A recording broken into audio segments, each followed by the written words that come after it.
Hello and welcome to my online prep. अगर आप लोग मई 2024 में JAIIB एग्जाम देने वाले हैं and specifically you are preparing for the IE and IFS paper, तो ये वीडियो देखना आपके लिए बहुत इंपॉर्टेंट है। आज के सेशन में हम डिस्कस करने वाले हैं फ्रॉम बेसिक्स कि Indian economy and Indian financial system को कैसे प्रिपेयर करना है, module wise division, important topics, कौन से चैप्टर्स का वेटेज ज्यादा रहा है, प्रीवियस ईयर पेपर्स में क्वेश्चंस का डिफिकल्टी लेवल कैसा रहा है, ये सारी चीजें हम डिस्कस करेंगे so that you can have a strategy in your mind that in the given time period आप किस तरीके से प्रिपरेशन करोगे। ये वीडियो इंपॉर्टेंट है, इसलिए एंड तक देखना जरूरी है। So let us first see the different modules in which this paper is divided. Right, so like we said, the IE and IFS paper has been divided into 4 modules, module A, B, C and D. और इस graph में आपको दिखते हैं कि कौन से module में कितने चैप्टर्स हैं। अकॉर्डिंगली मॉड्यूल डी में सबसे ज्यादा चैप्टर्स हैं और मॉड्यूल बी में सबसे कम।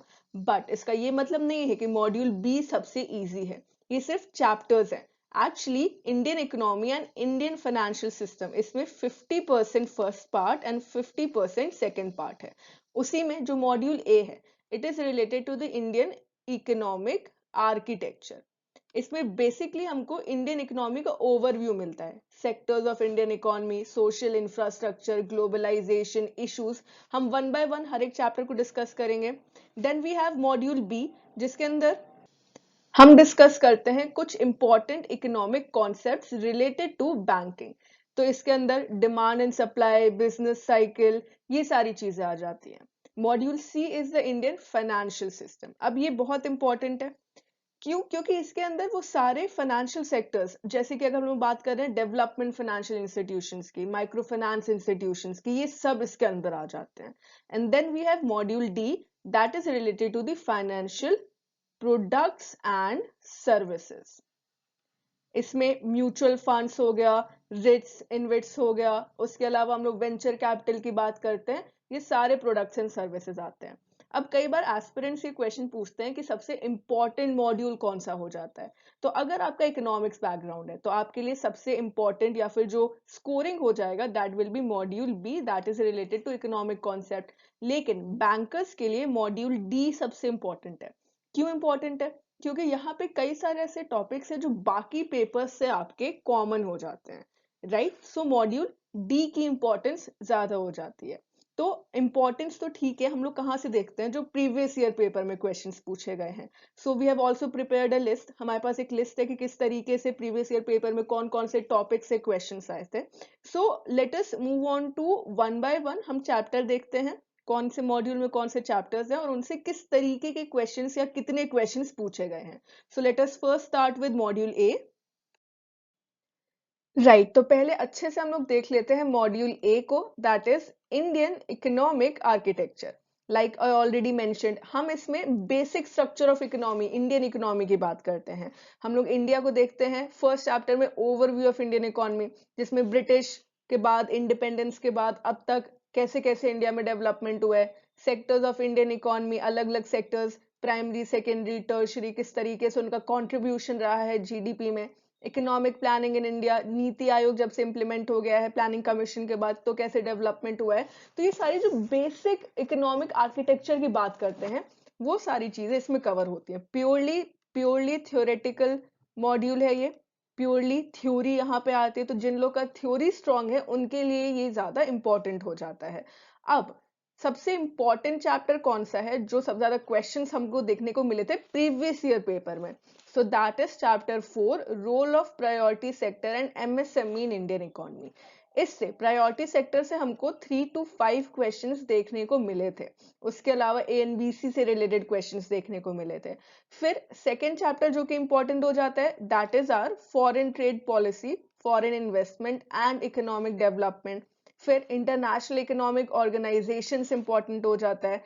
And finally we have the infrastructure including social infrastructure and economic planning in India. तो ये कुछ इंपॉर्टेंट चैप्टर्स है जिनसे ज्यादा क्वेश्चंस देखने को मिले थे। इसी में और भी हमारे पास चीजें आ जाती हैं, जैसे कि अगर हम लोग ग्लोबलाइजेशन की बात करें तो उसका इम्पैक्ट ऑन इंडिया। ये सारे चैप्टर सारे बेसिक हैं, थ्योरेटिकल हैं। फिर उसके बाद हमारे पास आता है मॉड्यूल बी। नाउ ये मॉड्यूल कई बार एस्पिरेंट्स को काफी टफ लगता है because it is related to the economic concepts. इसमें आपको डिमांड एंड सप्लाई मिल जाता है, मनी सप्लाई इन्फ्लेशन के कॉन्सेप्ट्स हो जाते हैं, जिसके अंदर GDP deflator is a very important topic. तो कौन कौन से चैप्टर्स है जो कि इस मॉड्यूल से इंपॉर्टेंट है? Then definitely supply and demand is important, then money supply inflation is important, monetary policy and fiscal policy, union budget and business cycles. तो ये इंपॉर्टेंट चैप्टर्स है। अगेन इससे हमको कई सारे क्वेश्चंस देखने को मिले थे, जैसे कि यूनियन बजट से हमको फिस्कल डेफिसिट पे क्वेश्चन मिला था प्रीवियस ईयर में। उसके अलावा हमको क्या मिले थे, जो प्राइमरी डेफिसिट है उससे रिलेटेड क्वेश्चंस मिले थे। सप्लाई एंड डिमांड में इक्विलिब्रियम इन द मार्केट से रिलेटेड क्वेश्चन मिले थे। लॉ ऑफ डिमांड का क्वेश्चन आया था, राइट? तो ये सारे जो चैप्टर्स है ये इंपॉर्टेंट है इस मॉड्यूल बी से। मॉड्यूल बी आप तभी पढ़ोगे जब आपके बाकी मॉड्यूल्स कंप्लीट हो जाते हैं। मतलब अगर आप मॉड्यूल डी से स्टार्ट कर रहे हो, फिर आप मॉड्यूल सी आ रहे हो, फिर मॉड्यूल ए जा रहे हो and then module B, because ये कॉन्सेप्ट्स थोड़े से टफ है, आपको थोड़ी डीपर नॉलेज चाहिए होगी, तो इसको आप एंड में प्रिपेयर करोगे, स्किप नहीं करोगे, डेफिनेटली स्किप नहीं करोगे। प्लस यहां से अगर जैसे कुछ क्वेरीज आती है न्यूमेरिकल्स से रिलेटेड, तो न्यूमेरिकल्स इस मॉड्यूल से कवर हो सकते हैं। इसमें कुछ फॉर्मूले हैं जिससे न्यूमेरिकल्स कवर हो सकते हैं, बट अगेन अगर आपका थियोरेटिकल पार्ट स्ट्रांग है तो आपको न्यूमेरिकल्स के लिए टेंशन लेने की जरूरत नहीं है, ठीक है? तो ये है module B. Then we have module C, that is Indian financial architecture. तो इसके अंदर जितनी भी फाइनेंशियल बॉडीज हैं वो सारी इस मॉड्यूल में कवर होती हैं, जैसे कि जो डेवलपमेंट फाइनेंशियल इंस्टीट्यूशंस हैं, माइक्रो फाइनेंस इंस्टीट्यूशंस हैं, एनबीएफसीज हैं। तो फिर अगेन हमारे पास आता है कि कौन सा चैप्टर सबसे इंपॉर्टेंट है। The most important chapter is non banking financial companies, chapter 25 NBFCs. इसके अंदर टाइप्स ऑफ एनबीएफसी से क्वेश्चंस देखने को हमें मिलते हैं। फिर development financial institutions chapter 23 and micro finance institutions chapter 24 is also important. Then उसके बाद हमारे पास जो आता है Indian financial system regulators and their roles and banking laws. इसमें RBI act and banking regulation act cover होता है। तो कई सारे क्वेश्चंस इन्हीं चैप्टर से देखने को मिले थे। Now again this chapter is completely, this module is completely theoretical, scoring भी है। तो आप सेकेंड जब मॉड्यूल डी कवर कर लोगे उसके बाद आप मॉड्यूल सी में इन चैप्टर्स को कवर करोगे, उससे भी आपका सिलेबस काफी हद तक जो होगा वो कंप्लीट हो जाएगा। And then finally the most important module is module D, financial products and services. इसमें से मैक्सिमम क्वेश्चंस देखने को हमें मिले थे। तो जब आप प्रिपरेशन स्टार्ट करोगे तो आपको सबसे पहले क्या पढ़ना है, मॉड्यूल डी पढ़ना है।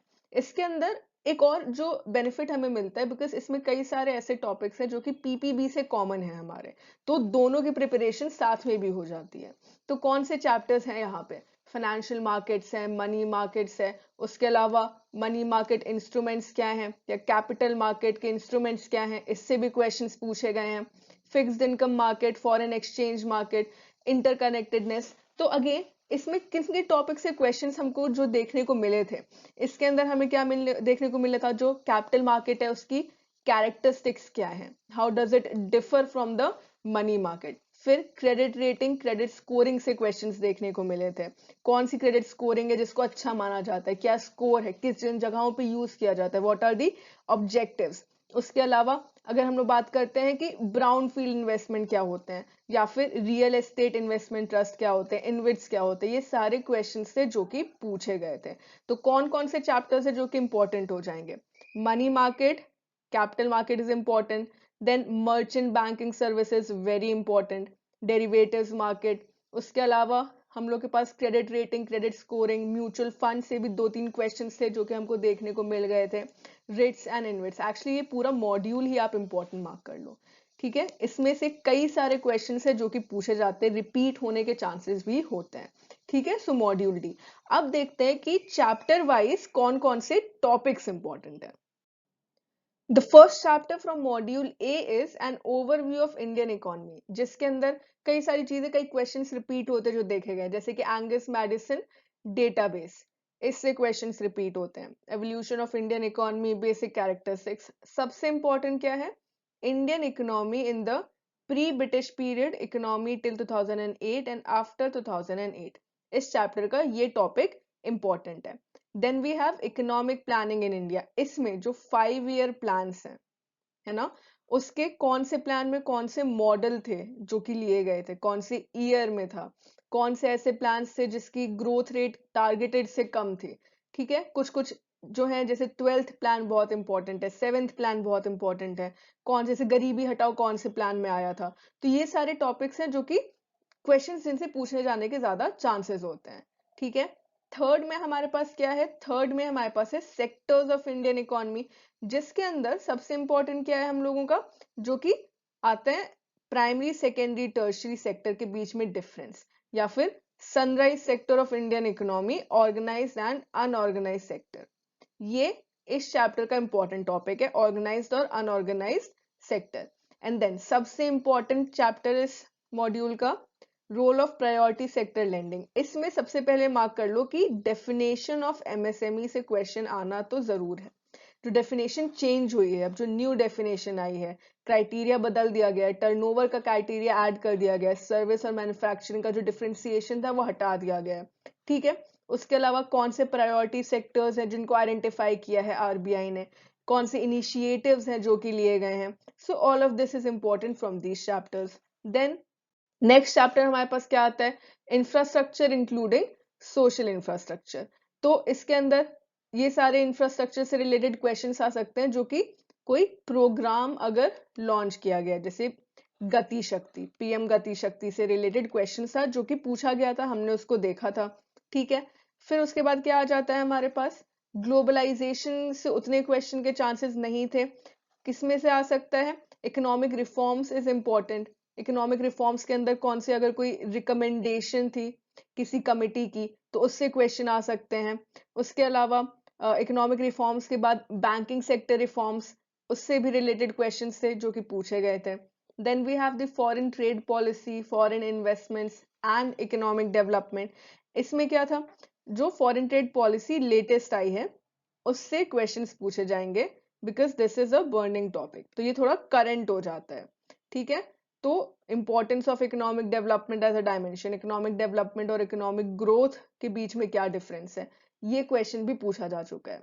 देन इंटरनेशनल इकोनॉमिक ऑर्गेनाइजेशंस में उसके बाद क्या आता है? आईएमएफ, वर्ल्ड बैंक कौन से टाइप के लोन्स प्रोवाइड करते हैं, कौन से डेवलप्ड इकोनॉमी को फेवर करते हैं, कौन से डेवलपिंग को या अंडर डेवलप्ड को फोकस करते हैं, कौन कौन से रीजनल इकोनॉमिक कॉर्पोरेशंस हैं जिसका इंडिया पार्ट है, कोई अगर अग्रीमेंट है जो कि इंडिया ने साइन किया है, उसके अंदर कौन कौन से नेशंस आते हैं, जैसे कि साफ्टा है, नाफ्टा है। ये सारी चीजें आपको पता होनी चाहिए कि इंडिया किन किन ऑर्गेनाइजेशंस का पार्ट है, या फिर वर्ल्ड बैंक के कौन से ऑर्गेनाइजेशंस का इंडिया मेंबर है, फाउंडिंग मेंबर है। ये सारे क्वेश्चंस भी पूछे जा चुके हैं। ठीक है, तो इसमें से ये चैप्टर भी इंपॉर्टेंट हो जाता है।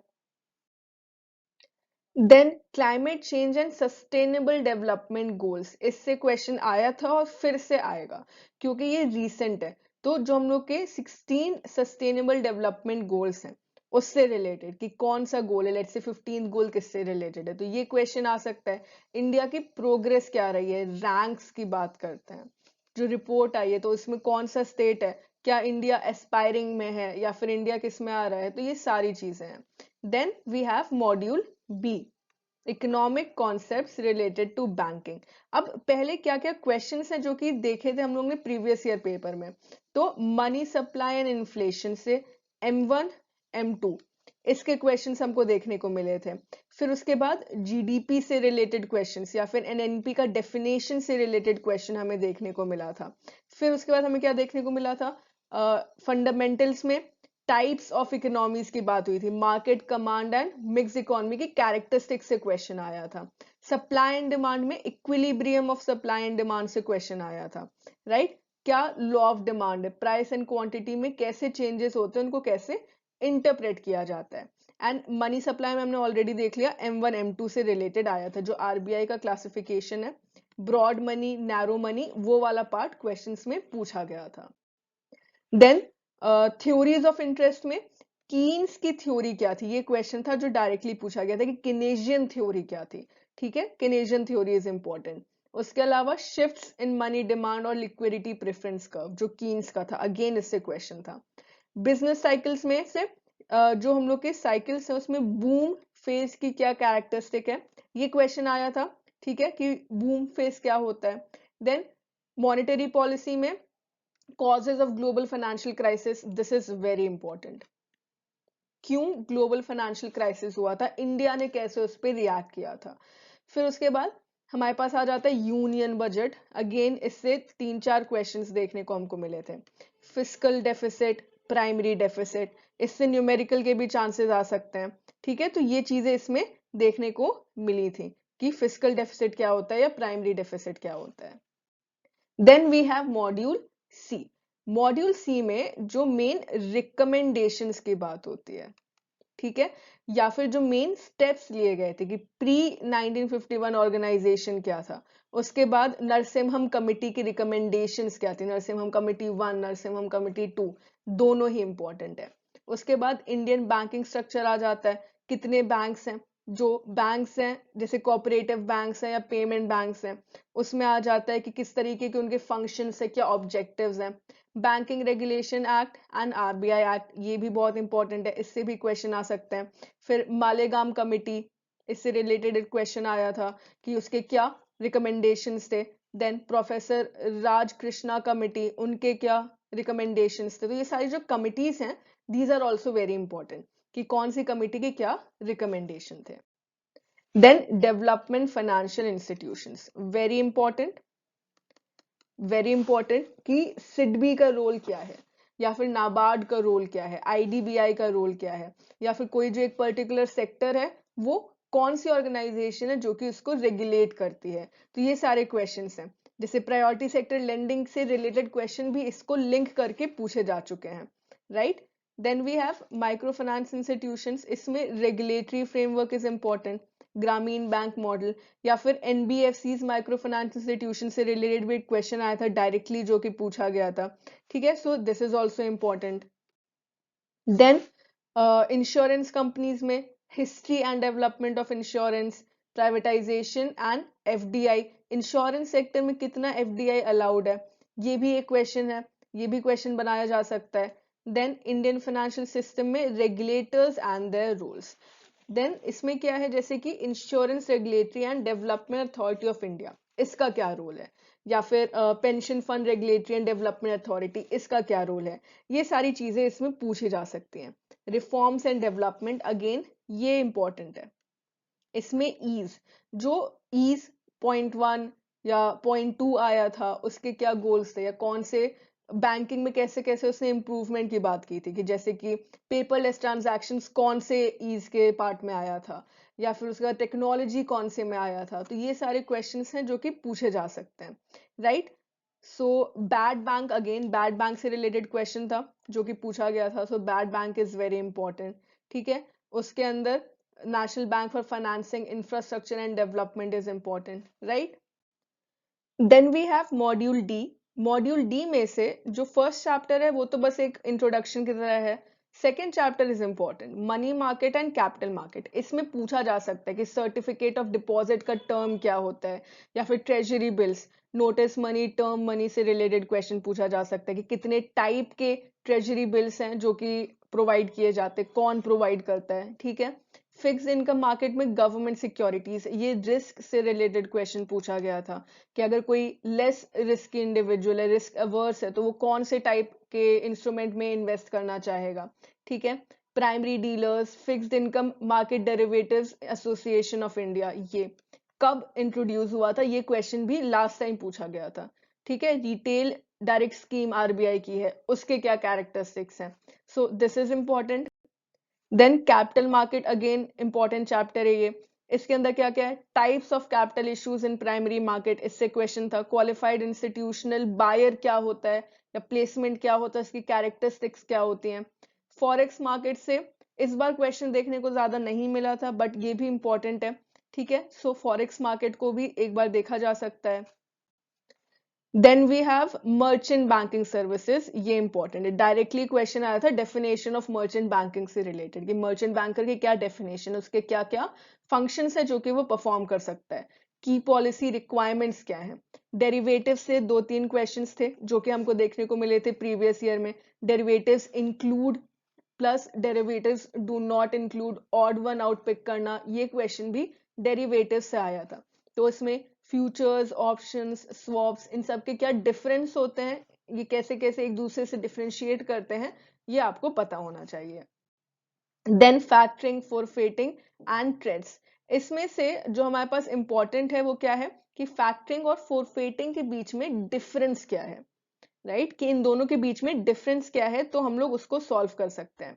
And then we have leasing, leasing से क्वेश्चन आया था हमारे पास, ऑपरेटिंग लीजिंग क्या होता है, this was the question that was asked in the previous year paper.